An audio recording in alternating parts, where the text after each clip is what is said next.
विचार से विश्वास तक शिक्षा का नया अध्याय। स्वागत है आपका दामोदर यूनिवर्सिटी में। From thought to believe, a new chapter of education. Welcome to Damodar university.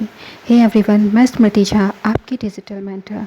आज की क्लास में हम अपने क्लास 10th के chapter number 10 the human eye and the colourful world के एक्सरसाइज क्वेश्चंस को सॉल्व करेंगे। तो आइए क्लास स्टार्ट करें। फर्स्ट क्वेश्चन है, the human eye can focus objects at different distances by adjusting the focal length of the eye lens. This is due to. तो human eye जो है different distances को देख सकता है अपने आइज़ के फोकल लेंथ को एडजस्ट करके। ऐसा क्यों होता है? पहला है प्रेसबायोपिया, दूसरा एकोमोडेशन, तीसरा ऑप्शन है आपके पास में नियर साइटेडनेस और चौथा है फार साइटेडनेस। तो आंसर है option number B, accommodation. Human eye can change the focal length of the eye lens to see the object situated at various distances from the eye. यानी objects आई से various distances पर रखे हुए होते हैं, तो ह्यूमन आई जो है अपने फोकल लेंथ को चेंज करके उन ऑब्जेक्ट्स को देख सकता है। This is possible due to the power of accommodation of the eye. ऐसा क्यों पॉसिबल होता है? आई के पावर ऑफ एकोमोडेशन की वजह से पॉसिबल हो पाता है। Question number 2 is the human eye forms the image of an object at it's. तो कोई भी ह्यूमन आई है, ऑब्जेक्ट का इमेज कहाँ पर फॉर्म करता है? Option A cornea, B iris, C pupil, D retina. तो क्या होगा? Option number D, retina. The human eye forms the image of an object at its retina. Human eye object के image को retina पर form करता है। Question number 3 is the least distance of distinct vision for a young adult with normal vision is about. तो एक young adult की बात करें तो उनके लिए least distance of distinct vision कितना होता है? Option number 1 25 metre, option B 2.5 centimetre, option C 25 centimetre, option D 2.5 metre. तो ऑप्शन नंबर सी करेक्ट है। The least distance of distinct vision is the minimum distance of an object to see clear and distinct image. It is 25 centimetre for a young adult with various vision. तो यहाँ पर least distance of distinct vision किसी भी human आई का मतलब normal human being का बात करेंगे तो वो 25 सेंटीमीटर होता है एक नॉर्मल यंग एडल्ट के लिए। Question number 4 is the change in focal length of an eye lens is caused by the action of. Option number A pupil, option B retina, C ciliary muscle, D iris. तो यहाँ पर focal length जो हमारे eye lens का होता है वो change क्यों होता है, किसकी वजह से होता है? तो ऑप्शन नंबर सी करेक्ट होगा, ciliary muscles.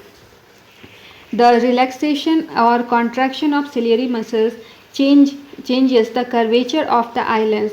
The change in curvature of the eye lens changes the focal length of the eyes. Hence, the change in focal length of an eye lens is caused by the action of ciliary muscles. तो यहाँ पर ciliary muscles के बारे में बात करेंगे तो ciliary muscle में जो रिलैक्सेशन और कॉन्ट्रैक्शन होता है, ये आई लेंस के कर्वेचर में जो रिलैक्सेशन और कॉन्ट्रैक्शन होता है उसकी वजह कौन है? सिलियरी मसल होता है। तो यहाँ पर जो आई लेंस होता है उसका कर्वेचर में जो चेंज होता है वो उसकी वजह से आइज़ का फोकल लेंथ जो है वो चेंज होता है। इसी वजह से फोकल लेंथ जो है किसी भी आई लेंस का वो चेंज क्यों होता है? सिलियरी मसल्स की वजह से। उसके लिए एक्शन कौन करता है? Ciliary muscle. रिस्पॉन्सिबल कौन है? Ciliary muscle. Question number 5 is a person needs a lens of power -5.5 dioptre for correcting his distant vision. For correcting his near vision, he needs a lens of power plus 1.5 diopter.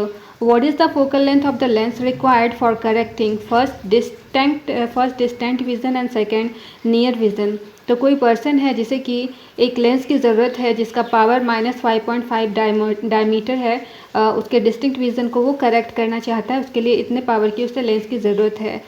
For correcting his vision, उसके correct मतलब उसके vision को correct करने के लिए उसको plus 1.5 dioptre power के lens की ज़रूरत है। तो फोकल लेंथ क्या होगा?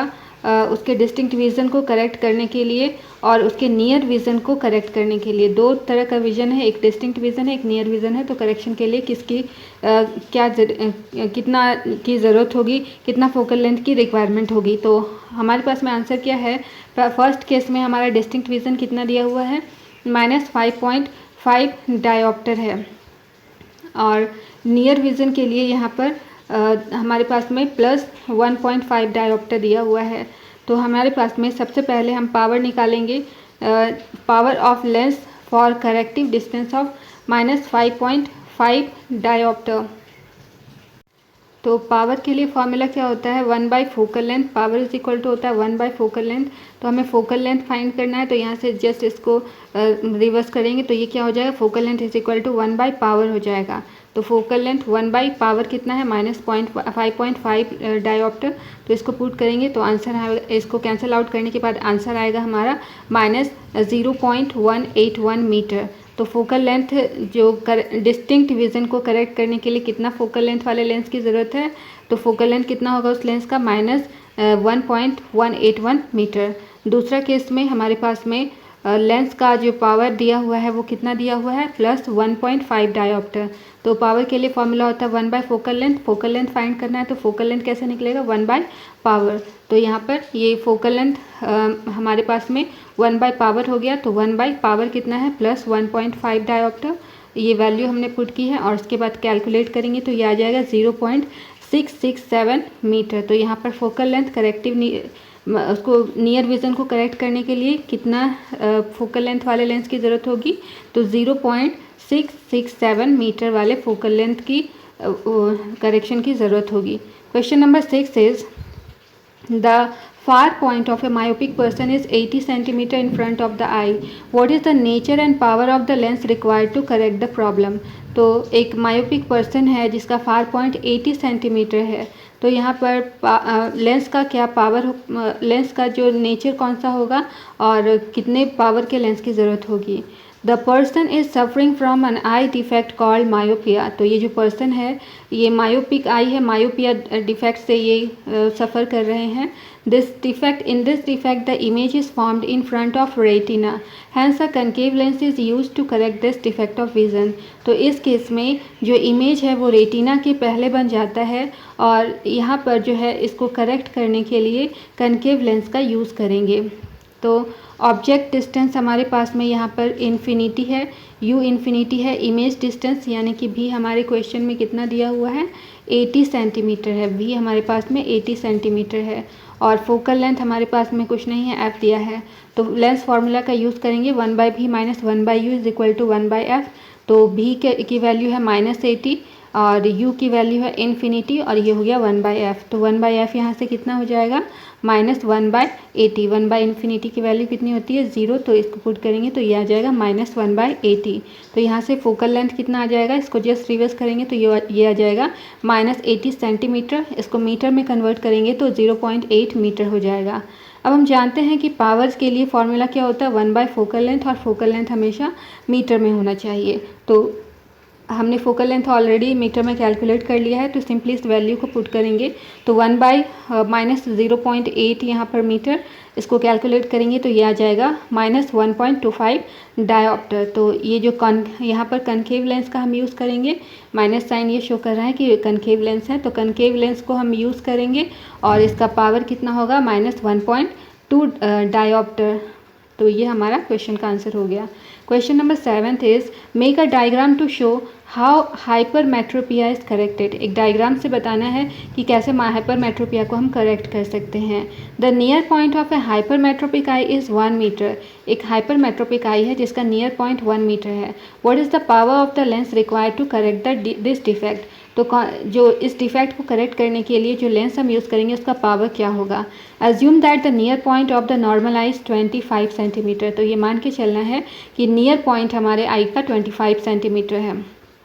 आंसर क्या है, a person suffering from hypermetropia can see distant object clearly but faces difficulty in seeing nearby objects. यानी कि एक पर्सन है जो कि हाइपरमेट्रोपिया से सफ़र कर रहा है, वो दूर के ऑब्जेक्ट्स को क्लियरली देख पाता है लेकिन नज़दीक के ऑब्जेक्ट्स को क्लियरली वो देख नहीं पाता है। It happens because the eye lens focuses the incoming divergent rays beyond the retina. ऐसा इसलिए होता है क्योंकि जो आई लेंस है वो जो इनकमिंग रे है उसको रेटिना के पीछे उसका इमेज का फॉर्मेशन हो रहा है। This defect of vision is corrected by using convex lens. तो ये जो डिफेक्ट ऑफ विज़न है इसको कन्वेक्स लेंस का यूज़ करके करेक्ट किया जा सकता है। अ convex lens of suitable power covering converges the incoming light in such a way that the image is formed on the retina as shown in the following figure। तो यहाँ पर convex lens suitable power का हम लोग जब use करेंगे तो ये जो इनकमिंग लाइट होगा वो उसको कन्वर्ज करेगा, इस तरह से कन्वर्ज करेगा रेटिना पर ताकि उसका इमेज जो है वो रेटिना पर फॉर्म हो जाए। तो ये डायग्राम के थ्रू यहाँ पर इसको दिखाया गया है। ये हमारा जो लेंस है, लेंस को हमने यूज़ किया है और फाइनली हमारा जो इमेज है वो रेटिना पर बन गया है। The convex lens actually creates a virtual image of the nearby object at the near point of vision of the person suffering from hypermetropia।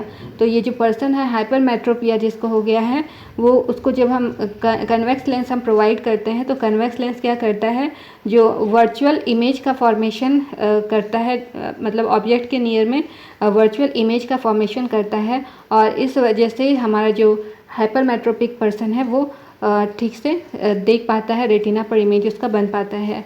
The given person will be able to clearly see the object kept at 25 centimetre if the image of the object is formed at his near point which is given as 1 metre. तो यहाँ पर ये जो person है वो जब हम lens का यूज़ करेंगे तो ऑब्जेक्ट जो 25 सेंटीमीटर के डिस्टेंस पे है उसको वो क्लियरली देख पाएगा।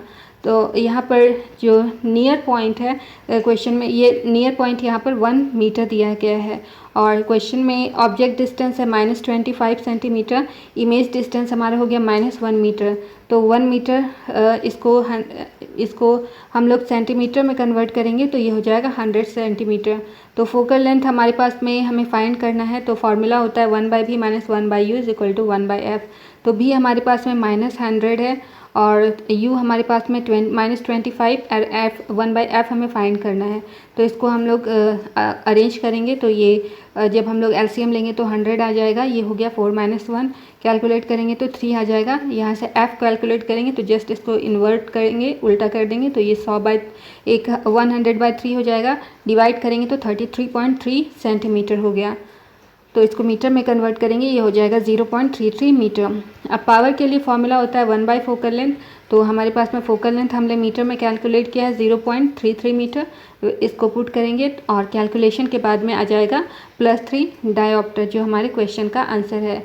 जो कन्वेक्स लेंस है उसको कौन सा कन्वेक्स लेंस हम लोग यूज़ करेंगे, कन्वेक्स लेंस का पावर कितना होगा, +3 dioptre.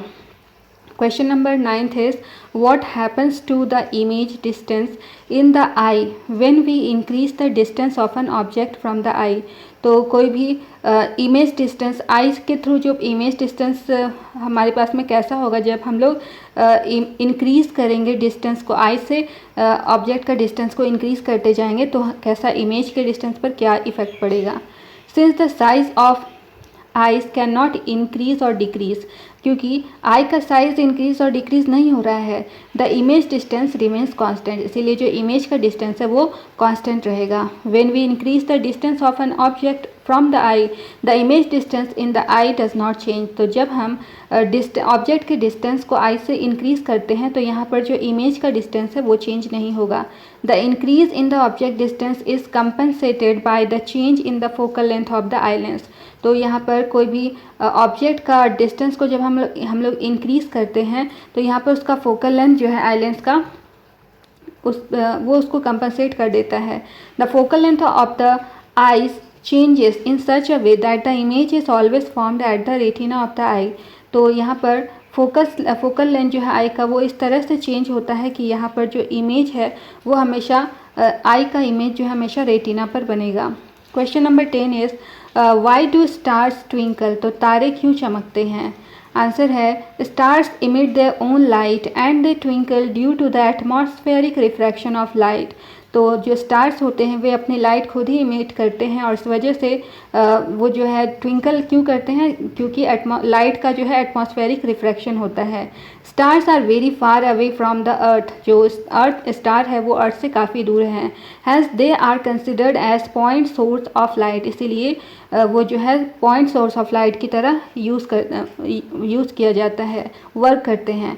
When the light coming from stars enters the Earth's atmosphere, it gets refracted at different levels because of the variation in the air density at different levels of the atmosphere। तो जब light जो है stars से enter करती है अर्थ के atmosphere में, तो एटमॉस्फेयर के डिफरेंट लेवल्स होते हैं, वहाँ से वो रिफ्रैक्ट करती है, क्योंकि यहाँ पर उनकी जो डेंसिटी होती है, डेंसिटी में डिफरेंट एटमॉस्फेयर के लेवल्स में उनकी डेंसिटी डिफरेंट होती है, वेरिएशंस उसमें होता है।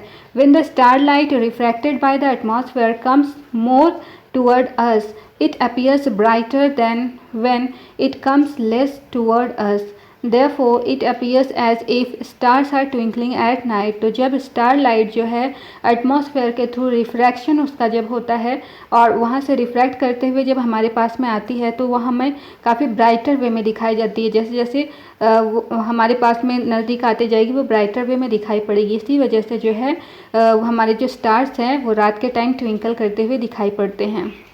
Question number 11 is explain why the planet do not twinkle. तो प्लैनेट्स ट्विंकल क्यों नहीं करते हैं?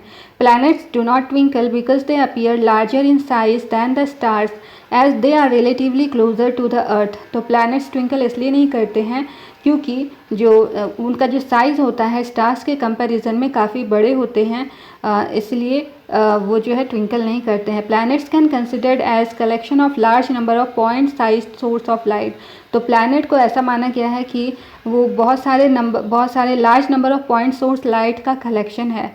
The different parts of these planets produce either brighter और dimmer effect in such a way that the average of brighter and dimmer effect is zero, hence the twinkling effect of the planets are nullified and they do not twinkle। तो यहाँ पर जो planets के different part है वो brighter और या फिर डिमर इफ़ेक्ट इस तरीके से शो करते हैं कि वो जो एवरेज या फिर brighter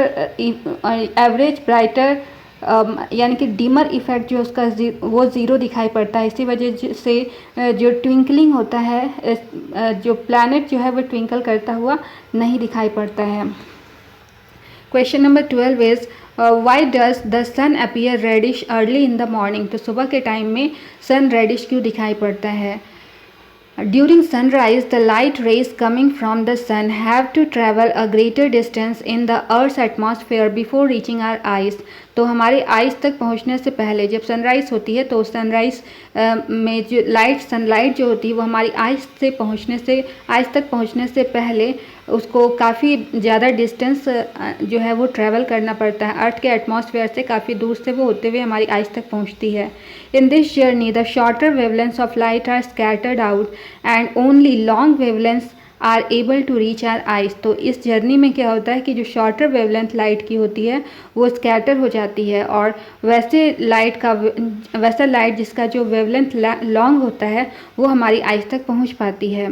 Since blue color has a shorter wavelength and red color has a longer wavelength, the red color is able to reach our eyes after the atmospheric scattering of light। तो क्योंकि जो blue colour है उसका wavelength short होता है, कम होता है, और जो रेड कलर है उसका वेवलेंथ ज़्यादा होता है, इसीलिए जो रेड कलर है वो हमारी आइज़ तक पहुंच पाते हैं जब एटमॉस्फेयर से उसका स्कैटरिंग होता है तब। Therefore the sun appears reddish early in the morning। इसी वजह से सन जो है सुबह के टाइम में रेडिश दिखाई पड़ता है। Question number 13 is why does the sky appears dark instead of blue in an astronaut. तो एस्ट्रोनॉट को स्काई जो है वो डार्क दिखाई पड़ता है, ब्लू के जगह पर उसको डार्क कलर का क्यों दिखाई पड़ता है? आंसर है the sky appears dark instead of blue to an astronaut because there is no atmosphere in the outer surface that can scatter the light। As the sunlight is not scattered, no scattered light reach the eyes of the astronaut and the sky appears black to them। तो sky जो है sky की बात करें तो blue की जगह astronaut को डार्क दिखाई पड़ती है। ऐसा इसलिए होता है क्योंकि जो वहाँ पर जो है किसी तरह का हमारा जो स्पेस है वहाँ पर किसी तरह का एटमॉस्फेयर नहीं है। जब एटमॉस्फेयर ही नहीं है तो वहाँ पर किसी तरह की सनलाइट की स्कैटरिंग ही नहीं होती है, और क्योंकि सनलाइट वहाँ पर स्कैटर्ड ही नहीं हुआ तो यहाँ पर किसी तरह का लाइट का स्कैटरिंग फिनोमेना नहीं दिखाई, हमारी आंखों को नहीं दिखाई पड़ा। इसलिए जो एस्ट्रोनॉट हैं उनको जो स्काई है वो ब्लैक कलर का दिखाई पड़ता है। तो ये थी हमारी आज की क्लास। यदि कोई भी डाउट हो तो आप हमारे DU के कमेंट सेक्शन में अपना सवाल ज़रूर पूछें। मैं हर एक लर्नर को रिप्लाई देने की कोशिश करूँगी। Okay then, keep learning, keep growing only at DU। See you soon in the next class and yes, please do like, share and subscribe this channel. Bye bye.